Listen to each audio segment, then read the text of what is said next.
Hello everyone, welcome to the illusion. The illusion के इस video में हम लोग झारखंड आंदोलन के संगठन का पार्ट 2 पढ़ने वाले हैं। इसके पहले पार्ट 1 आ चुका है।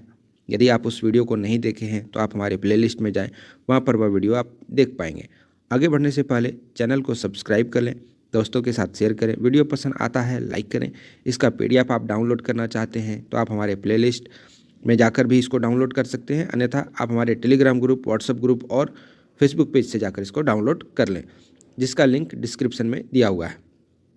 पहला देखते हैं आदिवासी महासभा। जो यह महासभा या फिर ये जो संगठन बनाया गया, इसको 3 संगठन को मिला करके बनाया गया। वो कौन कौन से हैं? छोटा नागपुर उन्नति समाज, कैथोलिक सभा और किसान सभा। ये जो 3 संगठन थे, इसको मिला करके एक संगठन का निर्माण किया गया, जिसका नाम रखा गया छोटा नागपुर आदिवासी महासभा। इसका उद्देश्य क्या था?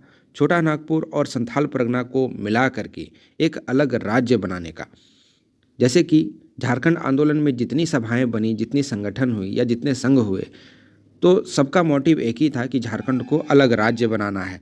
इसलिए हर किसी का जब बात होती है कि उद्देश्य क्या है, तो उद्देश्य कहीं ना कहीं आकर अलग राज्य निर्माण पर ही रुकता है। तो उसके लिए आप अकबकाएं नहीं। आपको जब भी किसी भी आंदोलन, झारखंड आंदोलन से जब क्वेश्चन पूछा जाता है, तो आप मेनली उसको रखें कि सबका तो खैर एक ही मोटिव था, झारखंड को अलग राज्य बनाना।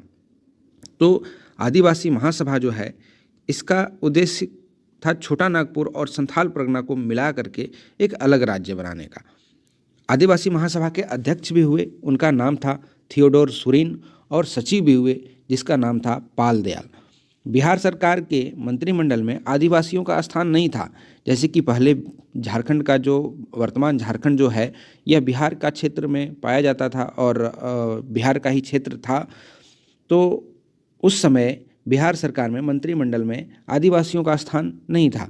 जनवरी 1939 में छोटा नागपुर पृथकवादी आंदोलन जो ये चल रहा था, इसमें एक नया युग की शुरुआत हुई। वो क्या था कि बीकानेर राज्य के मंत्री जयपाल सिंह ने आदिवासी महासभा की बैठक की अध्यक्षता की। बाद में जयपाल सिंह महासभा के नेता भी बन गए और अध्यक्ष भी बने। जयपाल सिंह के नेतृत्व में आदिवासी सभा ने रांची में एक डिग्री कॉलेज खोलने की मांग की। साथ ही साथ कुछ और भी मांगे थी, जैसे कि आदिवासी मंत्री संसदीय सचिव के रूप में नियुक्ति पाना और प्रशासन में आदिवासियों की भागीदारी।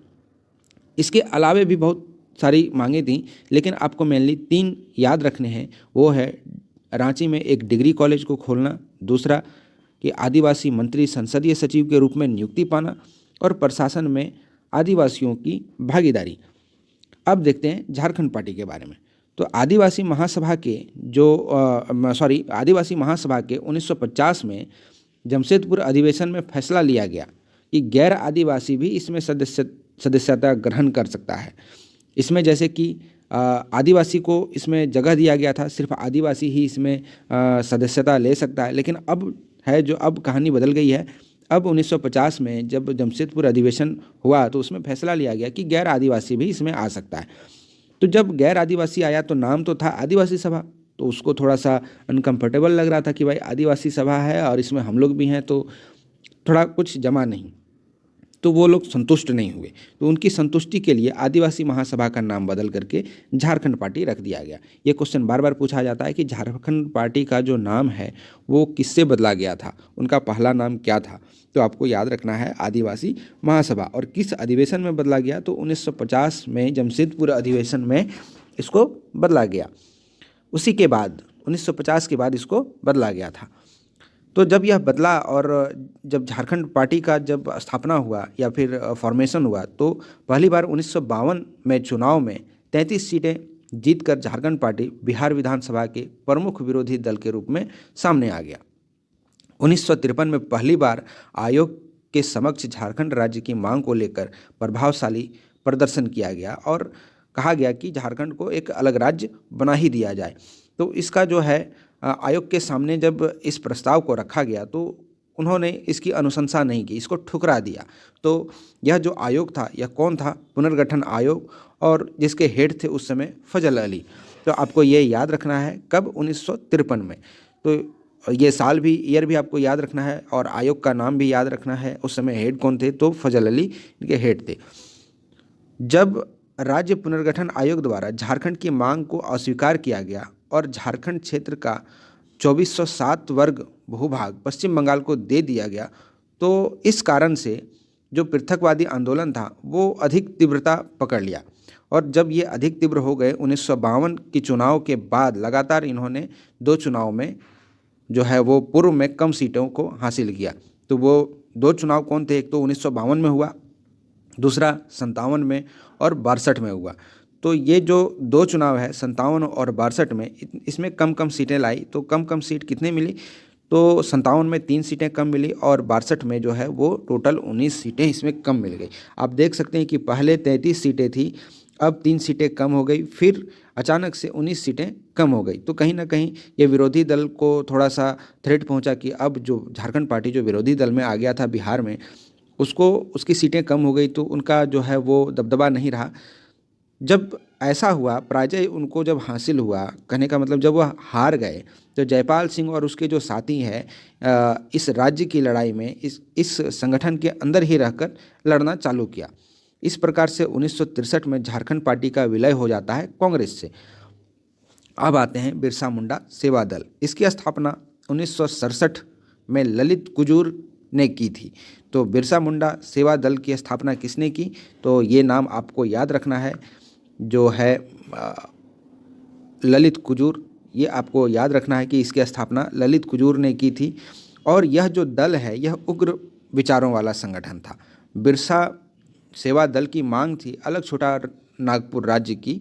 तो इसका भी जो मोटिव है वो है छोटा नागपुर को अलग करके और राज्य बनाना। बिरसा सेवा दल में दोनों का समावेश था, वामपंथी और उग्र विचार वाली का। तो ये दोनों का समावेश बिरसा मुंडा के सेवा दल में था। आगे देखते हैं और एक बात कि इन्होंने अपने आंदोलन में हथियारों का भी इस्तेमाल किया था, ये भी आपको याद रखना है।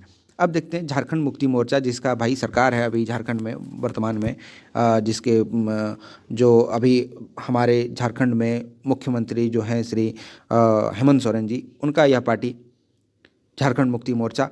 1969 में शिबू सोरेन ने सोनत संथाली समाज की स्थापना की। ठीक है, तो 4 फरवरी 1973 में शिबू सोरेन ने शिवाजी समाज के विनोद बिहारी मोहतों के साथ झारखंड मुक्ति मोर्चा की स्थापना की। पहले इन्होंने सोनत संथाली समाज की स्थापना की, बाद में 1973 में शिबू सोरेन ने शिवाजी समाज दल के जो थे विनोद बिहारी मोहतों के साथ मिलकर झारखंड मुक्ति मोर्चा की स्थापना की। आप देख सकते हैं झारखंड मुक्ति मोर्चा का ये जो है यह है आप कहें तो इलेक्शन सिंबल तीर धनुष। तो आप इसको भी याद रखें। और वर्तमान में झारखंड का मुख्यमंत्री श्री हेमंत सोरेन जी हैं, तो ये भी आप याद रखें। झारखंड मुक्ति मोर्चा का उद्देश्य था अलग झारखंड राज्य की मांग, गैर आदिवासियों द्वारा यहाँ के आदिवासियों के शोषण का विरोध करना, ये दोनों इसका मुख्य उद्देश्य था। कुछ मतभेद हो गया आगे चलकर, जिसके कारण यह दल 2 भागों में टूट गया। 2 भागों में टूटने के बावजूद भी इन्होंने राज्य की मांग को नहीं छोड़ी। अंततः झारखंड अलग राज्य बनने के पश्चात शिबू सोरेन यहाँ के मुख्यमंत्री भी रहे थे, ये आपको याद रखना। अब देखते हैं आजसू के बारे में। आजसू का ऑल झारखंड स्टूडेंट यूनियन इसका फुल फॉर्म होता है। 22 जून 1986 को ऑल इंडिया स्टूडेंट यूनियन का गठन जमशेदपुर में किया गया। ये क्वेश्चन काफ़ी ज़्यादा पूछा जाता है। और प्रभाकर तिर्की इसके प्रथम अध्यक्ष बने थे। सूर्य सिंह बेसरा जो है इसके सचिव बने थे। आजसू द्वारा 15 सितंबर 1986 को प्रथम बार झारखंड बंद करने का आह्वान किया, और जब यह ऐलान किया गया तो इसको इम्प्लीमेंट भी उसी तरह किया गया था, और यह जो बंदी था ये पूरी तरह से सफल रहा। 24 मार्च 1990 के दिन आजसू के 6 सदस्यों ने मिलकर जो इसके प्रतिनिधि थे, प्रतिनिधि मंडल तत्कालीन गृह मंत्री मुफ्ती मोहम्मद सईद से मिलकर अपना ज्ञापन सौंप दिया कि भाई मुझे तो अलग करना है झारखंड को। तो सभी का प्रेशर बहुत ज़्यादा बन गया। इसके पश्चात क्या हुआ कि 15 नवंबर 2000 को झारखंड राज्य का निर्माण हो गया और झारखंड एक अलग राज्य के नाम से जाना जाने लगा। इसकी बाद की कहानी जो है वो आती है, मैं उसका भी सीरीज आपके लिए जल्दी ही लाऊंगा। खैर, इसको आप जो संगठन है इसके बारे में आप रखें। और जो आजसू है इसका चुनाव सिंह अभी है केला छाप, और इसके जो अध्यक्ष हैं वो है सुदेश महतो। तो आप इसको भी याद रखें। तो मैं जानना चाहता हूँ कि आपको ये लेक्चर कैसा लगा। यदि आपको हेल्पफुल लगता है तो आप वीडियो को लाइक करें, शेयर करें, सब्सक्राइब करें चैनल को। Thank you for listening. God bless you all.